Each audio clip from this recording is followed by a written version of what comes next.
Hi, I'm Douglas McCoy, and I'm excited to share with you a little story that has changed my life. It's one of the success stories of my life. You know, a lot of people want to be happy, and the motto, or the little thing about our happiness in my business, is spelt with double A. That stands for attitude and action. So the attitude, I believe that you can get anything you want in life with the right attitude, and you put that into action. You know, a lot of people are miserable every day, and we verbalize that. This morning, actually, I was on the way up here to Harvey Bay to do a seminar, and my friend Rajan and I we got out and went into a petrol station to get something to eat. And I said to a guy that was walking along beside me, I said, "How's your day?" He said, "Horrible. It's a terrible day." I'm like, my goodness. People start their days with this kind of thought. You know, I heard a guy say once about his wife. He said, "It's really hard to kiss the mouth of the woman that's bagging me out all day." So be careful what's coming out of your mouth, because it's affecting the rest of your life. And don't be that woman, please. Anyway, you know, affirmations and visualization and auto-suggestions can change your life. I didn't know much about these things, and when I was in England for 2 years, I ran into a guy named Guy Whitworth. And Guy Whitworth was from South Pasadena. He was a fullback for South Pasadena Gridiron team, American football. And I'd been a football player back in Australia, and I was a fullback for St George. And so we met in London together, and he told me about affirmations and visualizations and auto-suggestions that he'd learned from a gentleman named Dr. William Tanner, who was his girlfriend's father. And so I got his CDs and started listening to him. It was the best information I've ever heard about how the mind works and how to attract wealth and how to attract whatever you want in life. Write it down. Whatever you can conceive and believe, you can achieve, as Henry Ford taught us. Now, so I started to get into these affirmations and visualizations and learn a lot about it. I can tell you story after story after story. But what I want to tell you is a story that affected my life wealth-wise. As a young fella, I'd been off in England. I came back and I got into sales and so on. And at this stage in my life, I had become the national sales manager for rebounders, mini trampolines. I'd bought the first trampolines in from Las Vegas that had come to Australia, and I started marketing them. Within a matter of months, I had over 6,000 salespeople selling our rebounders for us, all throughout Australia and New Zealand. The doctors and chiropractors and physiotherapists, kinesiologists, all the natural health people were all selling these rebounders. And so we were doing great. We were selling these rebounders back in 1980 at around $280 a unit. That was before the cheap Taiwanese ones came in and so on, and I thought that ruined the business, but it didn't, because we brought out better ones, and of course it's all to do with the bounce. So we've got the Rolls Royce. But as a sales manager of this company that was selling all these rebounders all over the country, I was doing very well. I was only 25. I'd already bought 2 houses at that stage, and I had a guy come around and was trying to sell me on the reason I should have fire alarms in my house. Well, I didn't know anything about fire alarms, never seen anyone that needed any, but I decided that I would install these fire alarms to protect my wife and future kids. And so I had a 5-bedroom house at the time, beautiful home there in Sydney. And when the guy finished his sales presentation, I said to him, I said, "How are you selling these? This is a great idea." He said, "Well, there's 5 of us." And I said, "Yeah." I said, "What about all over Australia?" He said, "There's 5 of us." I said, "Come on, how are you going to sell all the people in Australia? I've never heard of people selling fire alarms. You've only got 5 people selling all over Australia." I said, I've got some marketing ideas. Let me talk to your boss." So the next day he came to install the alarms after the finance had all gone through, and he said, "No, the boss isn't interested, and he's making all the money he wants." Well, you know, I didn't know anyone that was making all the money they wanted. And so I thought, wow, this must be a good business. And so I decided to contact America, to the suppliers. And I spoke to them over there, and they said yes. And they said, "We've got a label for you." And the opposition that I bought was MasterCard. They were giving me the rights to a product called Vanguard by Thinking International, the world's largest manufacturer of fire safety and security equipment. So I decided to buy these alarms. I ordered 100 units at that time. The next day they called me up after taking the order and saying, "Sorry, Mr. McCoy, we actually have a distributor in Australia. We didn't realize we've already signed contracts. You need to buy off him." So I humbled myself and bought from this guy, and every week he'd call me up and say, how are you getting on with the sales? And I, being a cocky young Aussie, wasn't that interested in answering to him very much, because he was trying to dictate to me. And he'd say, how many sales you made this week? I'd say, none of your business. He said, yes, I'm your supplier.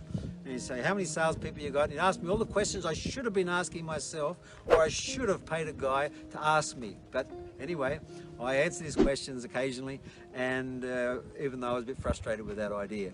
But I sold so many alarms this way by hiring direct salespeople, teaching them how to sell. And I'd recruit people that knew nothing about sales. In 1 week I'd train them, turn them out, and they'd become great salespeople selling these fire alarms door to door, thousands of dollars a unit, and that was after them having no experience. But it wasn't too long before this guy, being greedy, started advertising, and one of my salespeople came to me and said, Doug, have you seen this ad in the paper?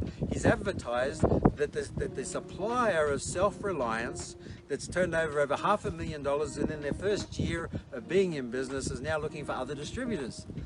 I got ticked off. I sent the advertisement to America, and they were very upset, and so they released that guy his rights, and I got the rights. And then I didn't only get the rights to Australia, I started selling so many, I got the rights to New Zealand and the rights to the UK, which none of the other distributors in the world had any rights to more than an area, let alone all of these different countries. So I became their top distributor, and guest speaker in Las Vegas, and in New Orleans, and in Texas, and so on, and in Los Angeles, and of course I set up distributors around the world. Now, the reason I'm telling you this story is because I started in my garage, started this business. And I had no idea how to sell these things. I'd just been sold one system. And I started in my garage, and when I got started there, I set some goals for myself, which is number one, if you're going to do anything, set a goal. Get some pictures, and then write affirmations, positive suggestions in the now sense as if you've already obtained them. And then start visualizing the things you're going to do. So I got my goal book and got pictures of what I wanted and so on. But the affirmation I did, I actually got checks printed by the bank with my logo on them, so they were my banks. So when I paid my salespeople, they got checks from my company with my logo and all that kind of stuff. And so I got one of these checks, and I wrote to my wife that I was giving her $8,896,000 was what we were going to make out of this business that we just started in our garage. I knew nothing about. Then I wrote another one to my accountant. I was going to make $8,896,000, gave a check to my accountant and said, this is how much I'm going to make in this business. Brand new business. Then I wrote another one there and gave it to a guy that was going to set up as my general manager. It says, that's how much, $8,896,000 I'm going to make in this business. And I wrote a check out the same, $8,896,000, slipped it under the glass on my desk. And so every day I'd look at that and think I'm going to make $8,896,000. I then started running these salespeople all over the country, and I give them consignment stock. Then I decided to improve on that by franchising, and I franchised all over Australia, New Zealand, and the UK. So I had distributors all over the world at night time selling my alarms for me, making money. And I was making over $11 million a year in the 80s. Selling fire alarms door to door. Then I expanded that to burglar alarms and intercom systems and electronic gates and all that kind of stuff. It was the biggest security franchise in Australia. This is starting franchises back when McDonald's and KFC were just about the only franchises, and Jim's Mowing's down in Melbourne, and my security systems there. Not only that, I set up my own oppositions. So I didn't only have my own company, but I set up my own oppositions because there wasn't that many people in the security business. But the reason I tell you the story is I went from my garage with no experience selling fire alarms, and by setting these affirmations, this affirmation, I'm going to make $8,896,000 in this business, not even having a clue what to do in the business, and sure enough, I built the business up to making over $11 million a year. So what I'm telling you is that if you can write affirmations, positive suggestions to your subconscious mind, if you can read it each day, visualize that's what you're going to do, visualize the goals you're going to obtain, and make that auto suggestion to program your subconscious mind to be honed tuned in, I'd be just like a millionaire mind magnet. Your millionaire mind acts as a magnet and draws that success to you, changes your life, takes you from a person with no abilities and no skills in that area to the best in the industry, just because it's your goal, just because it's your affirmation, your visualization. So believing what you want to obtain, think of what you want to do, and it'll happen in your life. It'll take you from where you are to where you dream of being, is using the principles of affirmation, visualization, auto-suggestion. I hope you can use that story. I hope you can change your life, take you from where you are to that incredible vision. It's not just a matter of goals, it's having a vision of where you're going to be, seeing yourself there, and you'll learn all about it through this Millionaire Mind Magnet program. And we've got a webinar series and my Millionaire Mind Magnet book.